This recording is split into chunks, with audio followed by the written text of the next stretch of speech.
And welcome to the FPL Force, here to reveal my latest team draft for the fantasy for the Club World Cup. Wow, so I have been tinkering with this. So yeah, it's not like I'm going into it blind or anything like that. So yeah, so don't worry about that. I do know about the players that I am picking. But yeah, so let's jump straight into it. But before we do jump straight into it, we are also going to have a word from the FPL Force. So let's get into it.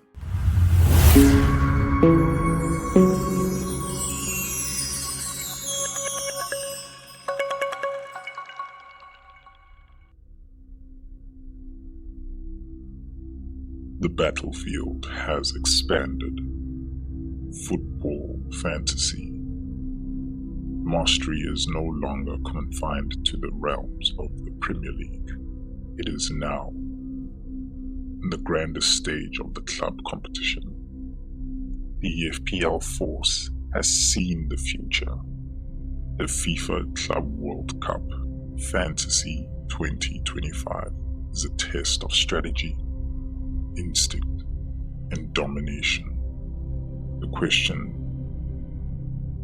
is not whether we will rise, but how far we will ascend. New warriors, new challenges, new legends, calculated patience or ruthless aggression. Only those who wield the Force will master the game. Join the movement. Learn the ways of the Force. May your transfers be wise, your captains be fearless, and may the green arrows be with you.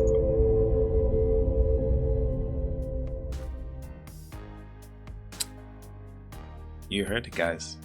The FPL Force itself. So yeah, we in this, and like I said, I'm not going into this blind. So we're going to start off in the defense, and straight away I'm going to say that I am playing a chip booster, and that is the 12th man. It's going to be on Erling Haaland.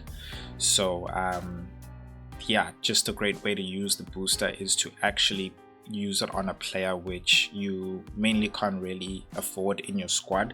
And I think it's useless sort of going for like a player who's like 5 million, 6 million, like an extra defender or something. You usually want to use it on like a huge attacking player who is another like player you wish you could have in say as a 6th midfielder or 4th striker as well. So Erling Haaland, great fixture, first fixture as well. So want to bring him in, isn't in my actual starting 11.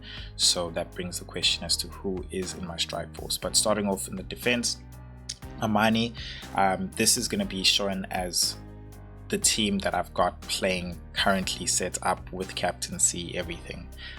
So Amani, I just feel like, of course, River Plate also have a good fixture there against one of the bottom 6 sides. So I'm happy to play him first. He is going to be playing first ahead of the other keeper that I do have, who's on the bench, which we'll get to.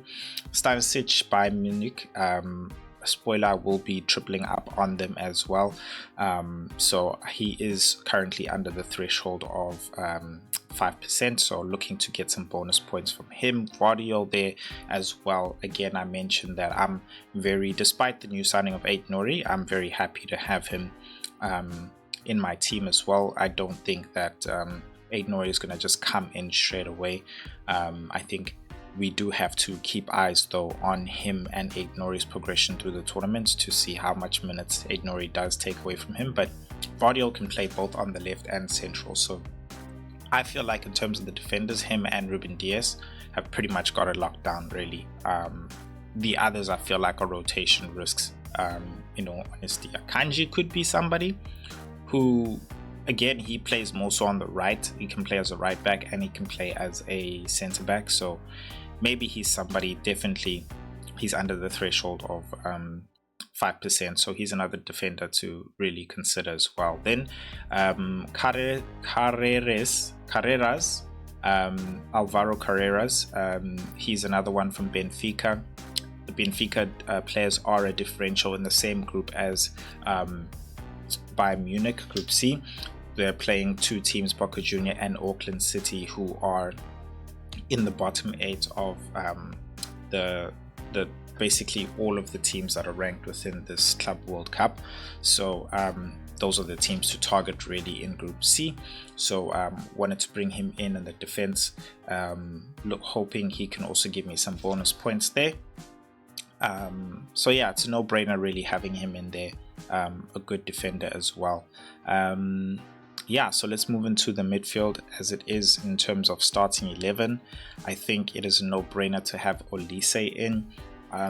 Much cheaper than Dembele, who's another great pick in all honesty, but again, I'm looking to attack that fixture of Auckland City against Bayern Munich. So not going to spend too much time on Olise there. Has got my vice captaincy. Then Lucas Ribeiro plays for Mamelodi Sundowns.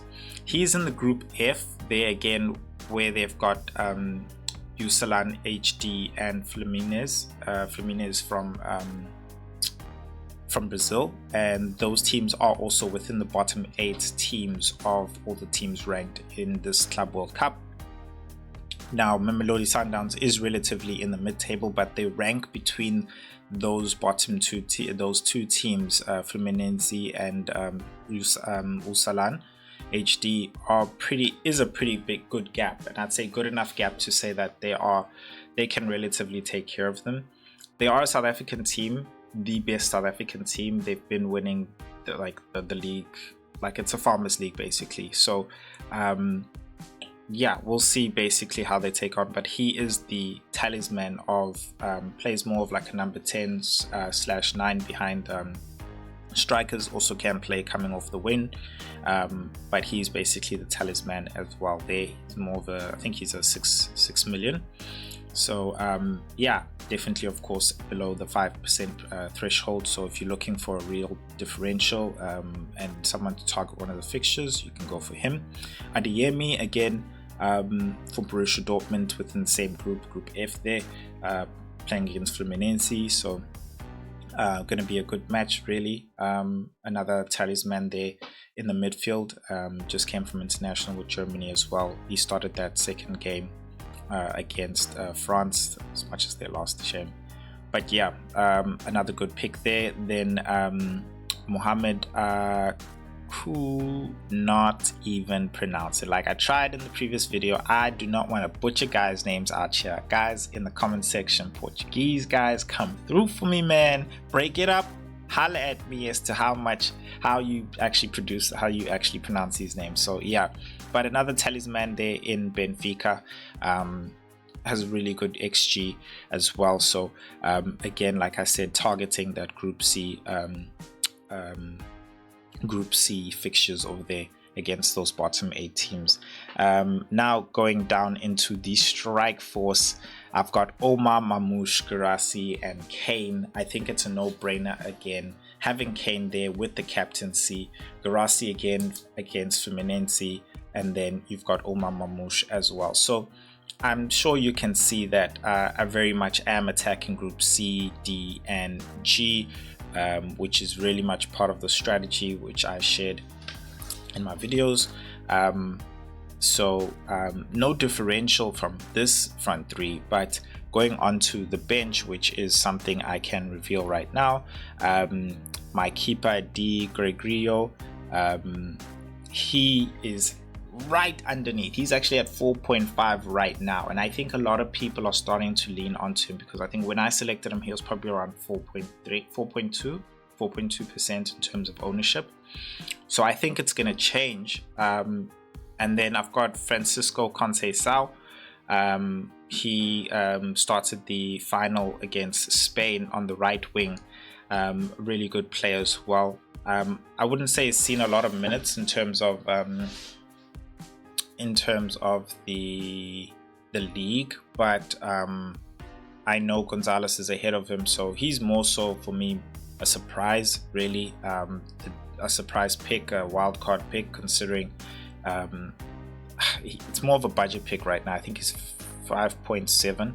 Yeah, 5.7. Gonzalez usually places ahead of him, but I mean, he's a talent, man. There's no doubt about it. I mean, starting the UEFA Nations League final says it all, really, next to Cristiano Ronaldo. So yeah, we'll see how he plays in this game week, in this tournament. And then Ruben Dias as well, one not to really figure. He's not a differential at all at this point in time.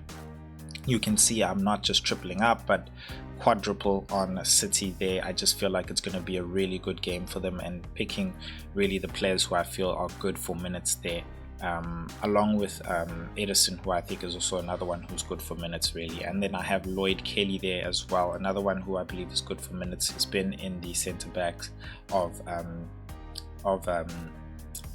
Juventus in this previous season as well. So yeah, guys, that is the team there. That is the team there. Let me know what you guys think in the comment section. But I'm sure you guys are wondering, Kat, why is your team attacking those groups? And if you want to find out and see what the best strategy is, in fact the winning strategy, then you are going to check out this video over here right next.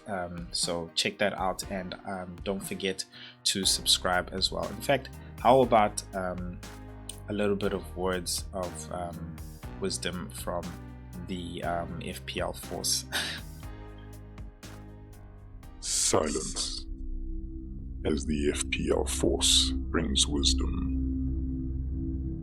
Now, to learn the ways of the Force, unlock your true potential, and rise to fantasy football mastery, you must subscribe. So, hit the subscribe button below and begin your journey to fantasy football mastery. May the green arrows be with you.